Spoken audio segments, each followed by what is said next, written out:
All praises, honor, and glory is due to Yahweh, Ba'ashem Yahushai, Ba'ashem Rakakwadash. Double honors to the apostles and elders of Great Millstone. Peace, blessings, and salutations to the hopeful elect and sincere Akiyam, pushing this word, risking their lives and their freedom to do so. Your brother Mayum coming to you with another lesson. I had a vision around 3 days ago, about the destruction of America, man. And it's prophesied in the scriptures that this place is going to be pelted with thermonuclear missiles from sea to shining sea. And the Lord gave me a vision of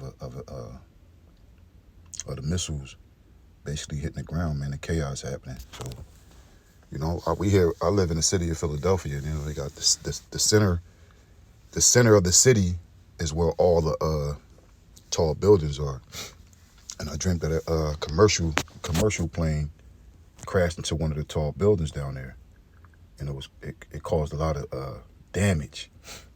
And so I got out of my car, and I took my phone out, and I started video recording the damage that it caused, so I could send it to the chat to the Akiyam. And I was telling the Akiyam as I was recording the video, I was saying, "Call her Layam La Yahweh Ba'ashem Yahushai," and I was telling that the time is close. We almost out of here.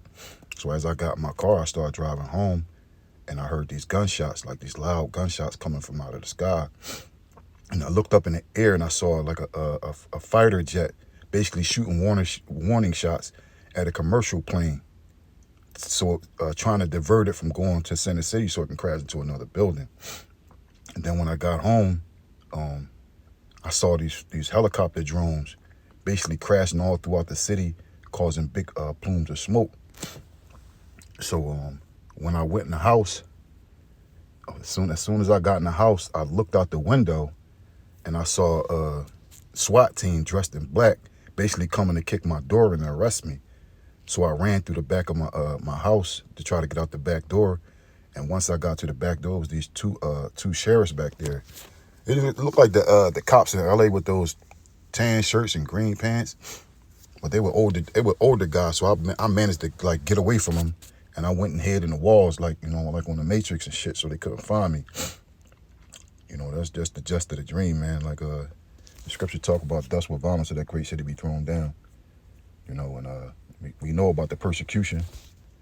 The scriptures speak about blessed is he who was persecuted for righteousness' sake, for theirs is the kingdom. So we already know that it's a possibility that some of us gonna get thrown in prison, and some of us gonna be beheaded for the witness of Yahweh Shah. We also know that this place is gonna be destroyed by thermonuclear destruction, man. And the vision basically showed me those two things that's going to basically happen here in America, man. The persecution of the prophets, and this place being pelted with thermonuclear missiles, man. And the first scripture I thought about was 2nd Esdras, the 13th chapter, because people, contrary to popular belief, this war that's going to happen between Yahweh Shai, and Esau. It's not going to be a 12-round slug-out fight, man. Like Razor Ruddock and Mike Tyson, man. That was the best heavyweight fight I saw in my life, man. Them two giants, basically Benjamin and Judah, going blow for blow, toe to toe, and it was a slugfest. This fight, man, this war in heaven. Michael and his angels fought against the dragon, and the dragon and his angels, and they prevailed not. This fight is going to be a one round knockout, man. And it probably don't even last a round, man. It says 2nd Esdras 13 verse 1, and it came to pass that the 7 days I dreamed a dream by night, and lo, there arose a wind from the sea, that it moved all the waves thereof. It says and I beheld, and lo, that man waxed strong with thousands of heaven. That's Yahweh Shai with his heavenly host. One angel got enough power to destroy this whole earth. He coming with thousands of angels. It says and when he turned his countenance to look, all the things trembled that were seen under him. Because when you read Revelation, the 1st chapter, the 7th verse, it says he cometh with clouds. And let me get it real quick. I don't want to butcher it. Revelation 1 and 7. It says, Revelation 1 verse 7, behold, he cometh with clouds, and every eye shall see him, and they also which pierced him, and all the kindreds of the earth shall well because of him, even so Amen. So it ain't gonna be no sleeping in. When Yahweh Shah crack the clouds, you're not gonna roll over in your bed and see something dramatic going on outside and say, I'm gonna go back to sleep for another 20 minutes. No, you ain't. Every eye shall see him, and they also which pierced him, because there's something called reincarnation, and those soldiers that pierced him is gonna be here to witness his second coming. It says, and whensoever the voice went out of his mouth, all they burned that heard his voice, like as the earth felleth when it filleth the fire, man. All they burned that heard his voice, man. That fire and brimstone and those laser beams that they're gonna shoot out of the chariots, man. All is going to eviscerate all of them, man. It ain't gonna be no 12-round fight. You know what I mean? It's a 2-piece and a biscuit, and it's over for you. It says, and after this I beheld, and lo, there was gathered together a multitude of men out of number from the four winds of heaven to subdue the man that came out of the sea. You know, all these nations going to assemble themselves together to try to fight Yahweh Shah when he cracked those clouds. It said, but I beheld, and lo, he had graved himself a great mountain and flew upon it, man. You know, the chariot is going to be similar to the one when on Independence Day. Massive. It says, but I would have seen the region or the place whereout the hill was graven, and I could not. So it stretched from the horizon, man. From the point where he was standing to all the way to the horizon. He couldn't tell how big it was. It says, verse 8, and after this I beheld, and lo, all they which were gathered together to subdue him were sore afraid, and yes, there's fight. They're going to tremble. But the Lord going to put it in their spirit to still pick up the weapons and try to shoot at Yahweh Shai.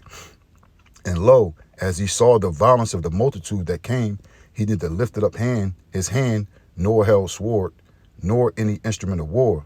But only I saw that he sent out of his mouth, as it had been a blast of fire, and out of his lips a flaming breath, and out of his tongue he cast out sparks and tempest.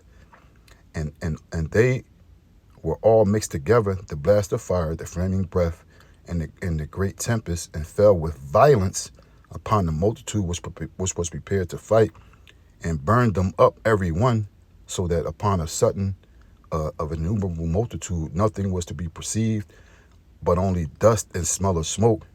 When I saw this, I was afraid. So it ain't gonna be no 12-round fight. 12-round grueling fight between, you know what I mean, Yahweh Shah and these kingdoms, man. You know, he's gonna shoot them those laser beams, you know, out of the chariots, and eviscerate all his enemies, man. And also the scripture even talk about that. I think it's Luke 19 verse 27. Let me get that real quick. Luke 19 verse 27.